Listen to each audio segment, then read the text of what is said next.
नमस्ते, konnichiwa. A, के तपाईँले यो स्क्रिनमा देखाएको नम्बरलाई पढ्न सक्नुहुन्छ? यदि सक्नुहुन्न भने हामीले आजको यस भिडियोमा जापानिज ल्याङ्ग्वेजमा नम्बरहरू कसरी पढ्ने त्यो बेसिक लेभलमा अ, चाहिने यो टपिक हो। यसलाई हामीले सुरुबाट एकदम इजी तरिकाले सिक्छौँ है त। देवा गम्बारिमास्यो। ल, डेली लाइफमा हामीलाई नम्बरहरू कहाँ कहाँ चाहिन्छ त?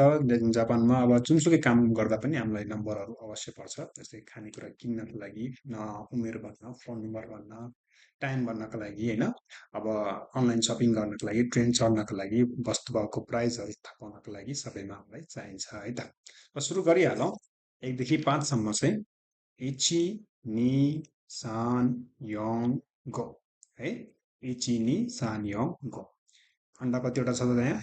इची, नि, सान, योङ, गो।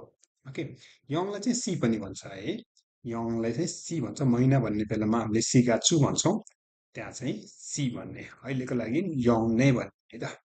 ओके, ल भन्नुहोस् एप्पल कतिवटा छ? इची, नि। इची, नि। ओके, नि। ओके, अब पेन्सिल काउन्ट गर्नुहोस् है त सँगसँगै है। इची, नि, सान, योङ। ओके, कतिवटा रहेछ त? योङ, चारवटा रहेछ। काउन्ट योर फिङ्गर्स भनेर ल फिङ्गर्सहरू काउन्टिङ गरौँ है त सँगसँगै है। इची, नि, सान, योङ, गो। ओके, ल फेरि आइसक्रिम कतिवटा छ काउन्ट गर्नुहोस् त? इची, नि, सान, योङ।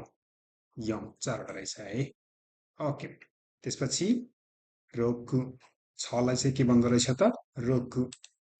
नाना, सिची, हाची, क्यु, ज्यू। रोकु, नाना, हाची, क्यु, ज्यू। ओके, यो त नानालाई चाहिँ सिची पनि भन्छ र क्यूलाई चाहिँ कु पनि भन्छ। त्यही महिना भन्ने बेलामा सिची गाचु र कु गाचु भन्छौँ हामीले। घडी हेर्ने बेलामा पनि सिचिजी र कुजी भन्छौँ। ओके, ओके, अब फेरि काउन्टिङ प्र्याक्टिस गरौँ। ची, नि, सान, योङ, गो, रोकु। ओके, फेरि इची, नि, सान, योङ, गो, रोकु, नाना, हाची। जा, मोसुकोसी गम्बारी मास्यो। अझै थोरै। इची, नि, सान, योङ, गो, रोकु, नाना, हाची, क्यु, ज्यू। ज्यागाइमो वा इकुचु आरिमास्का? आलुलाई चाहिँ ज्यागाइमो भन्छ है। ज्यागाइमो चाहिँ ज्यू, 10वटा छ। ओके, फेरि त्यहाँभन्दा माथि काउन्टिङ गरौँ। 11 भन्नको लागि ज्यू इची है। ज्यूमा इची जोड दिने है। ज्यू इची। ज्यू नि, ज्यू नि। ज्यू सान, ज्यू सान। ज्यू योङ, ज्यू योङ। यसरी नै कन्टिन्यू। 15 को लागि ज्यू गो, ज्यू रोकु, ज्यू नाना, ज्यू हाची र 19 को लागि चाहिँ ज्यू क्यू, ज्यू क्यू। र 20 को लागि यो 10, 20, 30 को नम्बरहरू हामीले चाहिँ माथिबाट तल हेर्छौँ है। जस्तै अब अघि हामीले चाहिँ 11, 12 भन्नको लागि तलबाट माथि हेरेका थियौँ भने 20, 30 भन्नको लागि चाहिँ माथिबाट तल है। निज्यू, निज्यू। 30 को लागि सान्ज्यू होइन, यसरी नै है। ओके, फेरि अझै प्र्याक्टिस गरौँ। 20 को लागि चाहिँ निज्यू, सान्ज्यू। ल, अब 31 भन्ने कसरी? अब हामीले चाहिँ अघि 10, 20, 30 को लागि माथिबाट 11, 12, 21, 22, 31, 32 को लागि त्यसमा तलबाट माथि होइन। 31 भन्नको लागि 30 र 1 भन्नु पर्यो होइन। 30 लाई चाहिँ सान्ज्यू, 1 लाई चाहिँ इची, सान्ज्यू इची, सान्ज्यू इची। ल, यसलाई भन्नुहोस् त। पहिला 40 अनि 2 योङज्यू नि, योङज्यू नि। ल, यसको लागि 0 वाला नम्बर चाहिँ माथिबाट तल होइन। रोकुज्यू, रोकुज्यू। ल, अब 10 देखि 100 सम्म 10, 20, 30 गरेर काउन्टिङ गरौँ है त। 10 लाई चाहिँ सिम्पली ज्यू, 20 को लागि नि ज्यू, 30 लाई सान ज्यू, यङ ज्यू, गो ज्यू, रोकु ज्यू, नाना ज्यू। यो कति होला? हाची ज्यू। यो क्यू ज्यू।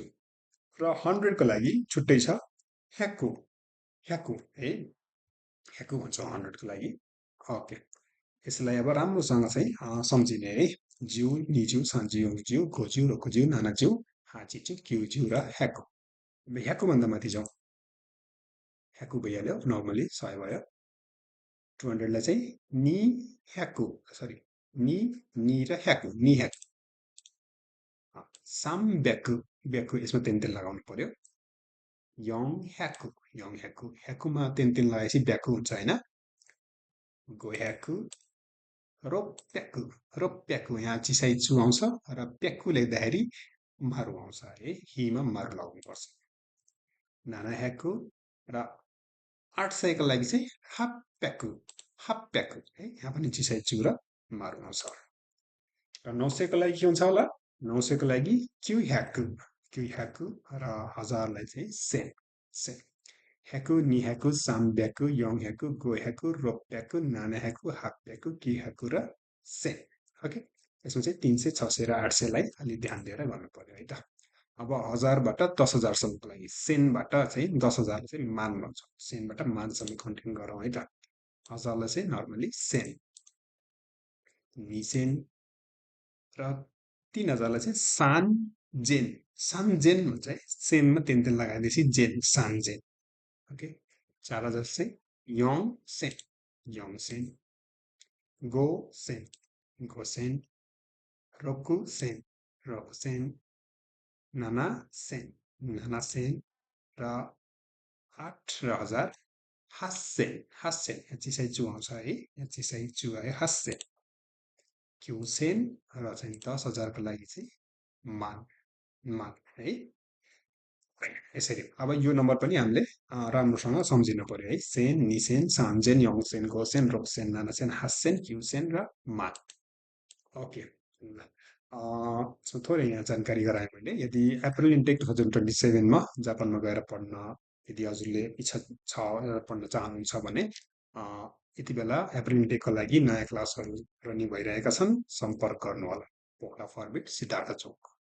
ओके, लेट्स ट्राई, गम्बरिमास्यो, रेन्स्यु गरौँ। यसलाई 320 लाई भनौँ कसरी। यसलाई चाहिँ भन्ने तरिका कसरी हुन्छ? यो अगाडिको चाहिँ यो 100 पोजिसनमा छ भने 300 साम्ब्याकु, अनि यसलाई चाहिँ 20 निज्यू र 3 को लागि 3 भयो होइन। साम्ब्याकु निज्यू सान, साम्ब्याकु निज्यू सान। ओके, 320 र 3। ओके, ल यसरी नै यो ट्राई गरौँ। भिडियोलाई पज गरेर प्र्याक्टिस गर्नुहोस् र चाहिँ यता चेक गर्नु। के भयो त यो? गोह्याकु, गोज्यू, यङ, गोह्याकु, गोज्यू, यङ होइन, गोह्याकु, गोज्यू, यङ। ओके, मोसुकोशी, गम्बरिमास्यो, मुचोतो, निसेन, यङह्याकु, हाचिज्यू, नाना, निसेन, यङह्याकु, हाचिज्यू, नाना, निसेन, यङह्याकु, हाचिज्यू, नाना। ओके, ओके, मोइचिदो। यो कति हो त? यो 3 मान होइन, यो 4वटा डिजिट छोडेर अगाडि आएको मान हुन्छ। हामी 10,000 लेख्ने बेलामा पनि 4वटा शून्य आएको थियो, 0 आएको थियो, त्यसपछि अगाडि 1 आएको थियो अनि 1 मान भएको थियो होइन। यहाँ पनि त्यस्तै हुन्छ, 4वटा डिजिट भन्दा अगाडि आएकोलाई चाहिँ हामीले मान भन्न मिल्छ। यहाँ 3 थियो भने अगाडि यो 4वटा डिजिटलाई चाहिँ 0 राख्यो र अगाडि 3 छ भने 3 मान होइन, 7 मान। अनि यो गोसेन, हाप्प्याकु, यङज्यू, नि, 3 मान गोसेन, हाप्प्याकु, यङज्यू, नि। ओके, यसरी। मोसुकोशी, मुजुकासी देशियो भने यसमा पनि के गर्ने, यो 4वटा डिजिट भन्दा अगाडिकोलाई चाहिँ मान बनाउने। 27 लाई चाहिँ मान बनाउनु पर्यो। पहिला 27 लाई निज्यू नाना होइन, अनि मान, निज्यू नाना मान, हासेन, ह्याकु, यङज्यू, रोकु, निज्यू नाना मान, हासेन, ह्याकु, यङज्यू, रोकु। ओके, ल अब चाहिँ फेरि कन्टिन्यू प्र्याक्टिस गरौँ।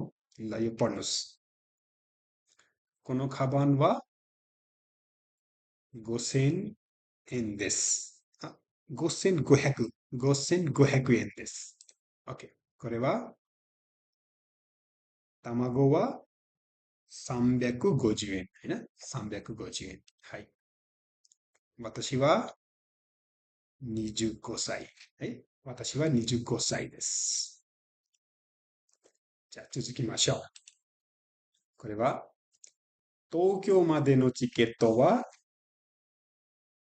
भिडियो पज गरेर प्र्याक्टिस गर्नुहोस् अनि चेक गर्नु होला है त। 4520円です。4520円。続きましょう。これは、今3時です。今3時です。富士山は3776メートルです。富士山はこれです。このパンは120円です。このパンは120円です。はい。今は2026年です。今は2026年です。はい。じゃあ、これは宿題です。コメントしてくださいね。यो चाहिँ कमेन्टमा लेख्नु होला कति कति हो र यसको चाहिँ राइट एन्सर मिलाउने कोसिस गर्नु होला। Okay, thanks for watching. लास्टसम्म भिडियो हेर्नुभयो, पक्कै पनि यहाँबाट केही सिक्नुभयो होला। यदि हजुरलाई केही उपलब्धि यसबाट यो भिडियोबाट केही नयाँ कुरा सिके जस्तो लाग्छ भने लाइक गरिदिनु होला, सेयर गरिदिनु होला, सब्सक्राइब गरिदिनु होला र चाहिँ 最後まで見てくれて本当にありがとうございます。じゃあまたね。